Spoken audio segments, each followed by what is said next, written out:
Okay, welcome back. It's pretty late right now. I should probably be sleeping, so I'm just going to show you what I've done and talk a little bit about what needs to be done. So let's jump in. So I've done two things today. We'll go into the house and we can see a shield and we can see some arrows. So I'm going to be very careful and just walk over here and pick up the bow. And now I'm going outside. And I'm going to hold, bow is ready, fire. And we can see the number 9 in the corner there, because whenever we pick up the bow, we're gifted 10 arrows that come with the bow. So I can shoot 10 more times now. 6, 5, 4, 3, 2, 1. So we have one arrow in our quiver, and it's gone. And now whenever I click, nothing's happening. So that's pretty cool. Pretty happy with that. Got to think about how it's going to be in the menu. I think it'll probably be whenever we have the bow equipped, there'll be a little number next to the bow to tell us how many arrows we have, because they aren't true items in the inventory. They're just because they're there with the bow. But anyway, as you can see, the number's gone up to 5 now, because these single arrows are actually 5 arrows. So I might, change the animation and stuff. And I could make different versions of it where it picks up a different amount of arrows if I really wanted to. But we could shoot again. Shoot 5 times. And then we can't shoot anymore. And now I could shoot 10 times if I wanted to. But let's move on. So we have our mace equipped now. And we're going to go pick up our shield. And there is the shield. And now when we hold down the right click, it does that. And it says true because we are blocking, and then when we let go, it's now false. So there's a little delay just because it doesn't look very nice if we keep spamming it. So the delay's kind of there to make it a bit cleaner. It's pretty janky, but that's okay. We're trying to just get this game done as quickly as possible. And we can use this shield whenever we have the mace equipped, or if we have the sword equipped, we can still use the shield. So things to do. I haven't made it so that I can save the amount of arrows that we have, but that's very easy. I shouldn't have any problem saving those. And also the way that the shield works is actually quite simple as well. We just need to save whether or not we picked up the shield. But other things I need to do. I need to make it so that if I'm currently using the shield and it's true, because you see how it's false and now it's true. So if it's true, our left button shouldn't do anything, because I don't want the player to be able to hit enemies and block at the same time. You kind of got to decide, I'm going to attack now and then I'm going to block. And I might think of a better way of doing this so it's a bit faster. I'm not really sure. And the same obviously with the mace, we can do that, which we shouldn't be able to. So we need to switch that off.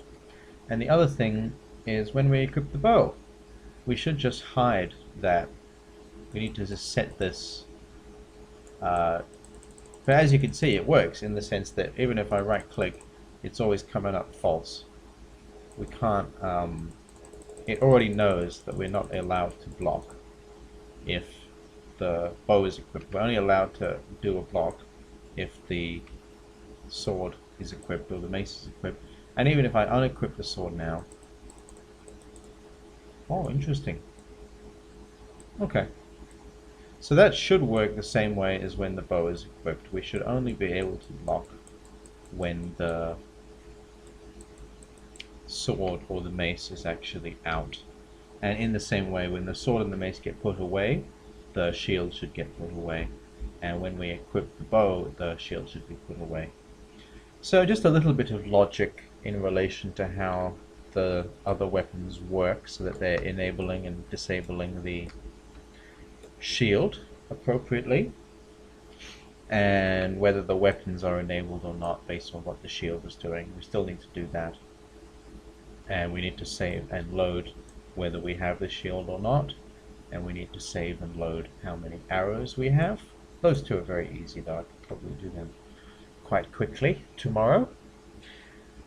And the last thing is that actually when we block, it's purely just a cosmetic thing right now. There isn't any logic because the player doesn't have any health right now. You know, we haven't added enemies. We haven't added the ability for the player to even get hit. So what use is blocking if we can't be hit? We can hit things. And so that's, you know, we can see that going on. But there's nothing hitting us. So the block is kind of pointless right now. So tomorrow, I think I'm a little bit torn as to whether I should just get an enemy in or if I should go on to getting the pressing C to cast different spells and having different items to pick up that would unlock those spells and have our spell inventory, which will look similar to our main inventory. But wow, look at that, we've got 4 bows. I wonder how that happened. Is it every time we equip the bow or something?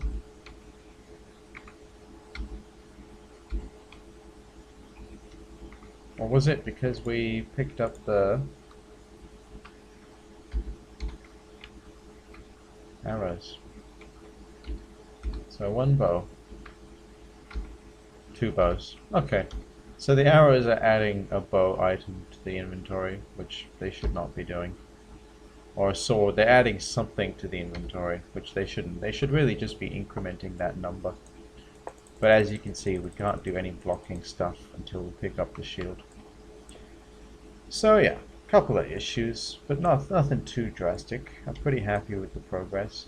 But going back to thinking about tomorrow, I think it makes sense. Why not? Get an enemy in, get us attacking the enemy, get us blocking the enemy, get us shooting the enemy, get all that stuff working, be happy with the enemy just wandering around and attacking them.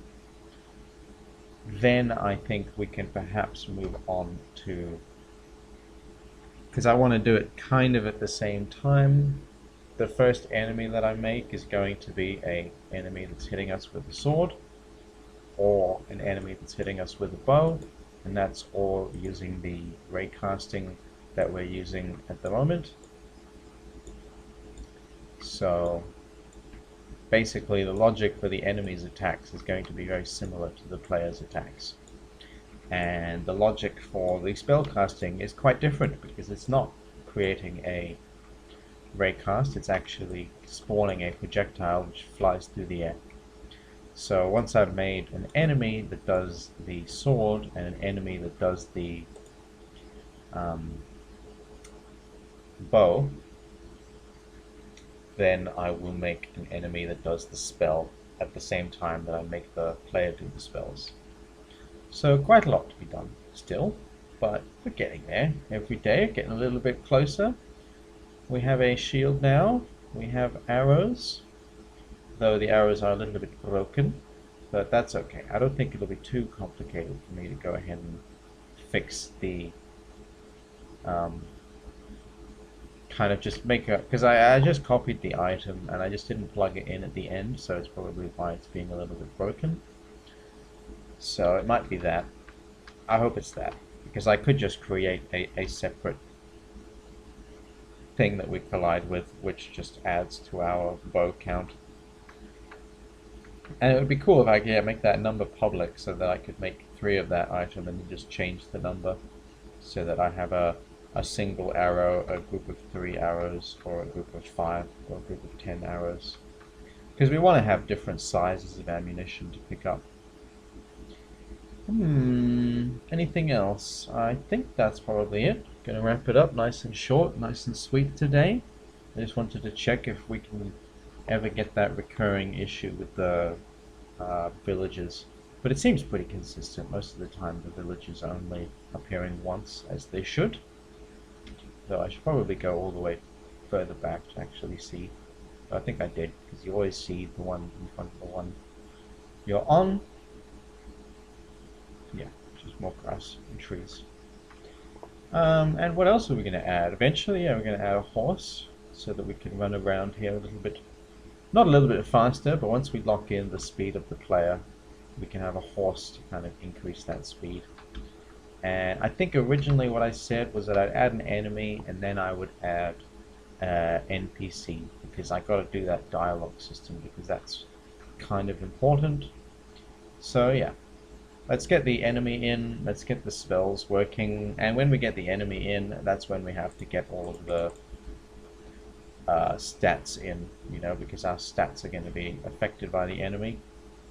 And we'll get the block working. So once we get the enemy in, we've got quite a lot of work to do. We've got to get the block to work, we've got to get all those stats set up, and then from there it'll be quite, you know, making the pickups for increasing the overall amount of health, overall amount of mana, and making the spells. Can't really make the spells until we have the mana, because the spells will be costing mana to use. I think that's it. I don't really want to go on too much. I know I already said that. You can tell I'm a little bit tired, but I was determined. You know, I was so happy that I could get those arrows, even though they're not working as inventory items, but functionally within the game they do work. You know, like we can't fire the bow once we run out of arrows, which I'm happy with.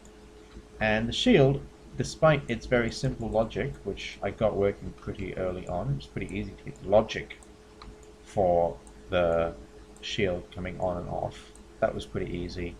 But getting it to actually appear on the screen with the weapons was not so easy. Because the way that the weapons work is that they're displaying onto this image that's on the front of the screen. And I tried recreating it, but there was again a couple of steps that had been missed because I followed through the tutorial when I set it up for the weapons. And it was kind of, there was quite a few steps involved. But eventually I figured out what was going on, and I tried a couple of different things. Like, I actually thought all we got to do is change the whole sprite for the player, so that when the player has...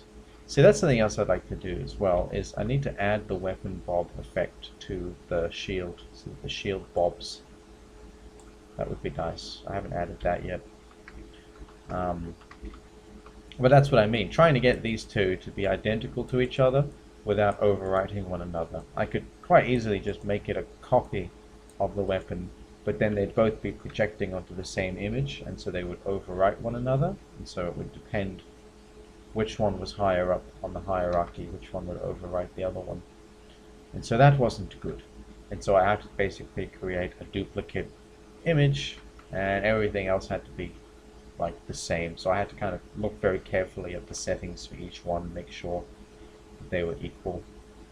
But I did get there in the end, so I'm pretty happy. Thanks everybody. See ya.